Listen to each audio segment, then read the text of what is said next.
Hello hello hello. Welcome back to online Prayas. I hope आप सभी बढ़िया होंगे। तो वंदर होगा की सीरीज़ को आगे बढ़ाते हुए जनरल साइंस के हम क्वेश्चन कर रहे हैं। तो आज का पहला क्वेश्चन है, देखिए, एक धावक 500 मीटर की परिधि वाले वृत्तीय मैदान के चारों ओर पूरे 5 चक्कर लगाता है। इस तरह उसके द्वारा तय की गई दूरी और विस्थापन ज्ञात कीजिए। दूरी की बात करेंगे तो किसी वस्तु द्वारा तय की गई कुल पथ की या कुल क्या है, लंबाई है, कुल लंबाई। ठीक हो गया। तय की गई कुल लंबाई को हम लोग दूरी कहते हैं। माना कोई व्यक्ति ए से बी तक चलता है और बी से सी और सी से डी तक चलता है। ठीक, तो ये 10 किलोमीटर है, 2 किलोमीटर है और ये अगेन 10 किलोमीटर है। तो इसके द्वारा तय की गई जो कुल दूरी होगी, पथ की वास्तविक लंबाई, कुल लंबाई या पथ की वास्तविक लंबाई, इसको दूरी कहते हैं। तो कुल दूरी कितनी हो गई? 22 किलोमीटर। 22 किलोमीटर कुल दूरी हो गई। तो दूरी एक अदिश राशि है। देखिए, दूरी की बात कर रहे हैं तो दूरी एक क्या राशि है? अदिश राशि है। इसकी दिशा नहीं होती है और इसका मात्रक मीटर होता है। विस्थापन की बात करेंगे तो किसी वस्तु द्वारा तय की गई न्यूनतम दूरी को हम लोग क्या कहते हैं? विस्थापन कहते हैं। और विस्थापन एक कैसी राशि होती है? सदिश राशि होती है। ठीक, तो 500 मीटर की परिधि वाले वृत्तीय मैदान के चारों ओर 5 चक्कर लगाता है, पूरे 5 चक्कर लगाता है। माना कोई वृत्तीय मैदान है तो वृत्तीय मैदान के ए बिंदु से चलना शुरू करता है, फिर आके ए पे ख़त्म हो जाता है। एक, ऐसे ही दूसरा, तीसरा, चौथा, पाँचवा, 5 राउंड। तो ये क्या हो जाएगा? 500 मल्टीप्लाई बाई 5, तो 25 और 00 इतने मीटर की दूरी तय करेगा। परंतु जहाँ से चलना इसने शुरू किया वहीं पे आके ये रुक जा रहा है बार बार, तो अंतिम राउंड भी यहीं से शुरू करेगा, यहीं पे ख़त्म हो जाएगा। तो इन प्रारंभिक और अंतिम दूरी या न्यूनतम दूरी नहीं निकल पाएगी इसमें, तो 0 होगा। तो इसका विस्थापन कितना होगा? 0 होगा। अगला क्वेश्चन देखिए, ये कह रहा है 2 गतिशील कारें एक ही दिशा में 60 किलोमीटर प्रति घंटा के समान वेग में गतिशील हैं। प्रथम कार के सापेक्ष दूसरे कार का वेग क्या होगा? देखिए, ये मात्रक एवं मापन के बाद जो दूरी, विस्थापन और समय वाला चैप्टर होता है, इस चैप्टर के क्वेश्चन है। 2 गतिशील कारें एक ही दिशा में 60 किलोमीटर प्रति घंटे के समान वेग से गतिशील हैं। प्रथम कार के सापेक्ष दूसरी कार का वेग क्या होगा? तो प्रथम कार के सापेक्ष दूसरी कार का वेग 0 होगा।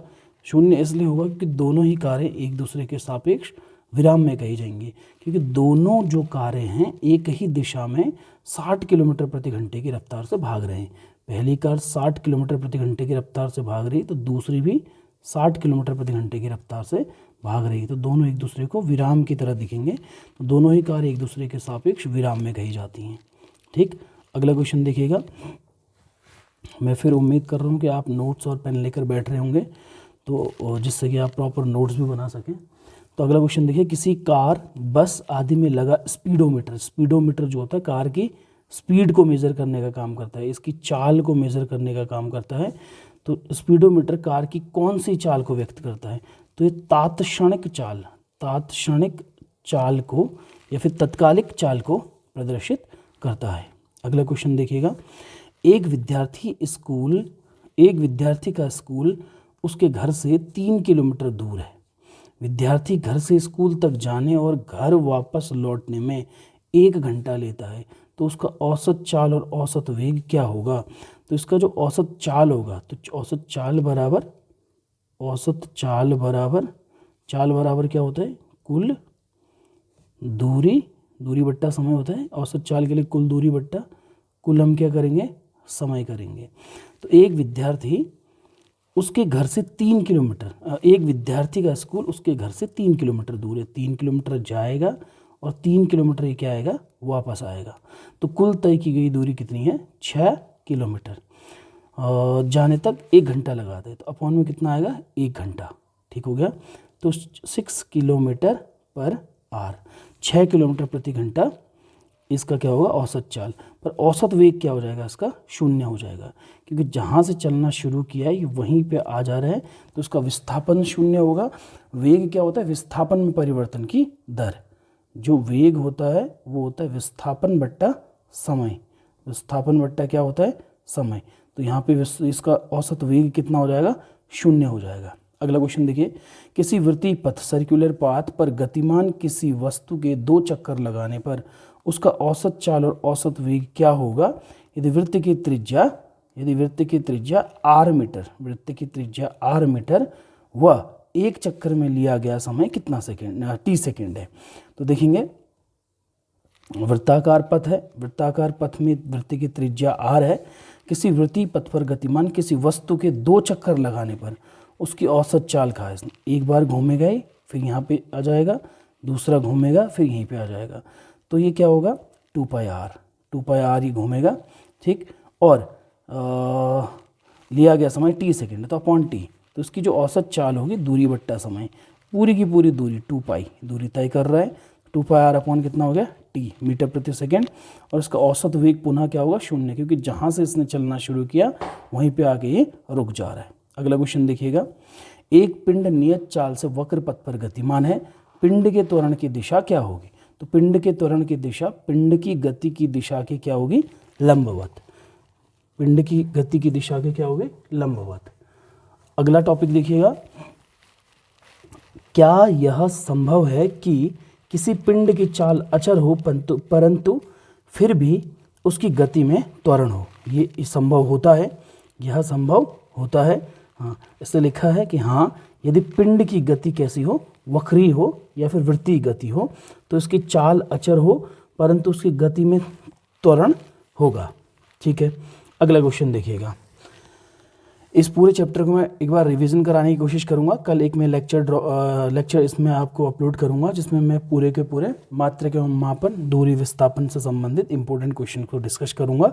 और केमिस्ट्री, क्योंकि आज हमारी मॉर्निंग की क्लास में साइंस जनरल साइंस ही हम लोगों ने अपलोड करी है, इसमें हम लोग PYQ के केमिस्ट्री के क्वेश्चन हम लोग आज अपलोड नहीं कर पाए, तो हम कल जो है केमिस्ट्री के PYQ सारे के सारे कंप्लीट कर लेंगे। जो हमारे क्वेश्चन 41 से 42 से 42 या 43 से जो 66 क्वेश्चन तक केमिस्ट्री के क्वेश्चन में बचे हुए हैं, तो कल मॉर्निंग सेशन में हम वो पूरे का पूरा क्या कर देंगे अपलोड कर देंगे। और दिन में हम कोशिश करेंगे कि साइंस का एक 9th और 10th का एक चैप्टर हम लोग क्लियर करें और इवनिंग पे हम जनरल साइंस की क्लास लें, क्योंकि आपका रिस्पांस काफ़ी अच्छा आ रहा है। तो हम सुबह, दिन में और इवनिंग पे तीनों क्लासेस हम लोग अपलोड करने की कोशिश करेंगे। तो देखिए अगला क्वेश्चन है इस सीरीज़ में, क्या वेग बदलने पर चाल नियत रह सकती है, यदि हाँ तो कब। हाँ, ये रह सकती है यदि गति कैसी हो वृत्तीय गति हो। अगला क्वेश्चन देखिए, क्या चाल बदलने पर वेग नियत रह सकता है। तो चाल बदलने पर वेग नियत नहीं रह सकता है। ठीक हो गया। अगला क्वेश्चन देखिएगा, तो मैं अब फिर आपको समझाऊंगा कि चाल किसे कहते हैं। चाल बराबर होता है दूरी बट्टा समय। ठीक हो गया। ऐसे आप वेग पढ़ेंगे तो वेग बराबर होता है क्या विस्थापन बट्टा समय। ऐसे आप त्वरण पढ़ेंगे तो त्वरण बराबर क्या होता है दूरी बट्टा समय। तो दूरी में परिवर्तन की दर को चाल कहते हैं, इसका मात्रक मीटर प्रति सेकंड होता है। विस्थापन में परिवर्तन की दर को वेग कहते हैं, इसका मात्रक भी मीटर प्रति क्या होता है सेकंड। त्वरण जो होता है, सॉरी ये गलत लिखा है हमने, वेग बट्टा समय, वेग परिवर्तन बट्टा समय। ठीक, तो वेग में परिवर्तन की दर को हम लोग त्वरण कहते हैं, इसका मात्रक मीटर प्रति सेकंड स्क्वायर होता है। और त्वरण क्योंकि वेग पर निर्भर करता है तो यह एक सदिश राशि होती है। वेग विस्थापन पे, क्योंकि विस्थापन एक सदिश राशि है तो यह भी कैसी राशि होगी सदिश राशि होगी। चाल एक कैसी राशि होगी क्योंकि दूरी पे डिपेंड करता है तो एक कैसी राशि है।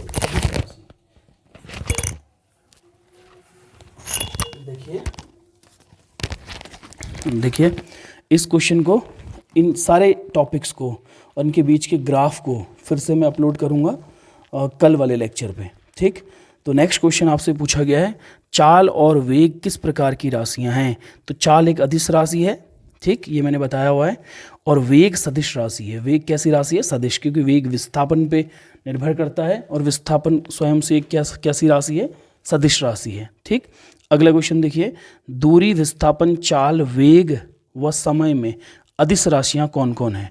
दूरी एक अदिश राशि है, चाल एक अदिश राशि है क्योंकि दूरी और चाल एक जैसी होती हैं, और समय भी एक अदिश राशि है। देखिए एक और राशि होती है सदिश और अदिश के बाद एक और टेंसर क्वांटिटी होती है। समय को वैसे टेंसर क्वांटिटी में लिया जाता है, बट इतना ऊपर लेवल आपसे पूछेगा नहीं, तो समय को टेंसर नहीं कह के हम लोग क्या कहते हैं? अदिश राशि ही कहते हैं।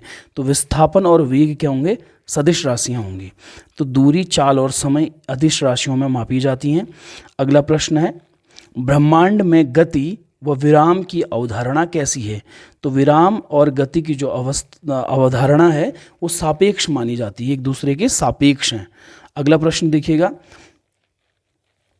किसी समय में निर्दिष्ट दिशा में चली गई दूरी को क्या कहते हैं? किसी समय में निर्दिष्ट दिशा, एक तय की गई दिशा, निर्दिष्ट दिशा में चली गई दूरी को क्या कहते हैं? तो इसे कहते हैं विस्थापन। न्यूनतम दूरी आप समझ सकते हैं, किसी वस्तु द्वारा तय की गई न्यूनतम दूरी, अल्पतम दूरी को ही हम लोग विस्थापन कहते हैं। यह एक सदिश राशि, इसका मात्रक मीटर है। अगला क्वेश्चन देखिए, गैस के अणुओं की गति कैसी होती है? तो गैस के अणुओं की जो गति होती है अनियमित होती है। बॉक्स के अंदर माना गैस के एक कण है, तो अनियमित डायरेक्शन पे रैंडम मोशन या जिगजैग मोशन ये करती हैं। अगला क्वेश्चन देखिएगा, इंपॉर्टेंट क्वेश्चन है। ठीक, कार ए 20 किलोमीटर प्रति घंटे के वेग से उत्तर की ओर तथा कार बी 15 किलोमीटर प्रति घंटे के वेग से दक्षिण की ओर गति कर रही है। पहले कार के सापेक्ष दूसरे कार के सापेक्ष पहले कार की गति बताइए। तो एक कार 20 किलोमीटर प्रति घंटे के वेग से उत्तर की ओर तथा कार भी 15 किलोमीटर प्रति घंटे के वेग से दक्षिण की ओर गति कर रही है। तो पहले कार के सापेक्ष दूसरे कार का और दूसरे कार के सापेक्ष पहले कार की गति बताइए। तो पहले कार जो 20 + 15, सीधे सीधे 20 प्लस हम लोग क्या करेंगे? 15 करेंगे, तो कितना आ जाएगा? 35। तो 35 किलोमीटर प्रति घंटा दक्षिण की ओर व 35 किलोमीटर प्रति घंटा उत्तर की ओर। ठीक हो गया। देखिए ये क्या है? 35 किलोमीटर प्रति घंटा दक्षिण की ओर और 35 किलोमीटर प्रति घंटा उत्तर की ओर, पर दोनों की दिशाएं क्या होंगी? विपरीत होंगी। तो उस पर कैसा साइन आएगा? नेगेटिव साइन आएगा। ठीक हो गया। हाँ, अगला क्वेश्चन देखिएगा और लास्ट क्वेश्चन है। आज हम लोगों ने लगभग 17 क्वेश्चन का जिक्र किया अभी के लेक्चर में। तो एक कण स्मॉल r त्रिज्या के वृत्तीय पथ पर गति कर रहा है। एक कण स्मॉल r त्रिज्या के वृत्तीय पथ पर गति कर रहा है। आधे चक्कर पश्चात उसके द्वारा तय की गई दूरी तथा विस्थापन ज्ञात कीजिए। तो वृत्तीय पथ पर गति कर रहा है, तो एक कण r त्रिज्या के वृत्तीय पथ पर गति कर रहा है आधे चक्कर के लिए। पूरा चक्कर होता तो कितना होता? 2πr/2। आधा चक्कर है तो कितना हो जाएगा? तय की गई दूरी πr, और विस्थापन कितना होगा? 2r होगा, क्योंकि आधे चक्कर की बात कर रहा है। तो ये आधे चक्कर की यहाँ से यहाँ तक की बात कर रहा है, तो r और ये कितना? r। तो आधे चक्कर की बात कर रहा है, तो 2r इसका विस्थापन होगा और इसकी दूरी कितनी होगी? πr होगी। ठीक, तो उम्मीद करता हूँ कि आप लोग को सारे क्वेश्चन समझ आ रहे होंगे। जो क्वेश्चन आपको समझ में नहीं आता है उस क्वेश्चन के लिए आप कमेंट कर सकते हैं, तो मैं उस क्वेश्चन को रिपीट नेक्स्ट लेक्चर में मेंशन करके प्रॉपर तरीके से समझाने की कोशिश करूँगा। तो आई होप कि आपको ये वीडियो पसंद आया होगा। तो इस वीडियो को आप प्लीज़ लाइक, शेयर और सब्सक्राइब कीजिएगा। और नेक्स्ट लेक्चर जो कल हम लोग के केमिस्ट्री के क्वेश्चंस बचे हुए हैं, question number 41 to question number 66, कल का वीडियो लेक्चर थोड़ा सा मे बी लंबा हो सकता है, बट केमिस्ट्री का पोर्शन हमारा कंप्लीट हो जाएगा। और इसके तुरंत बाद मैं दिन वाले में साइंस के इम्पोर्टेंट टॉपिक 9th और 10th क्लास के प्रॉपर क्लासेस में आपको अपलोड करूँगा, और मॉर्निंग पे मैं आपको प्रैक्टिस सेट्स करवाऊंगा। ये बायोलॉजी वाला पोर्शन हम लोग क्लियर करने के तुरंत बाद प्रैक्टिस सेट्स करेंगे। कुछ हम लोग पॉसिबल होंगे 10+ प्रैक्टिस सेट्स हम लोग बायो, केमिस्ट्री और फिजिक्स के क्वेश्चंस को हम लोग सॉल्व करने की कोशिश करेंगे। ठीक, तो आप हमसे जुड़े रहिए और बंदरोगा की क्लास में आपको जितने क्वेश्चंस पेपर में पॉसिबिलिटी रहेगी वो सारे क्वेश्चन आपको मिलेंगे। तब तक के लिए बाय।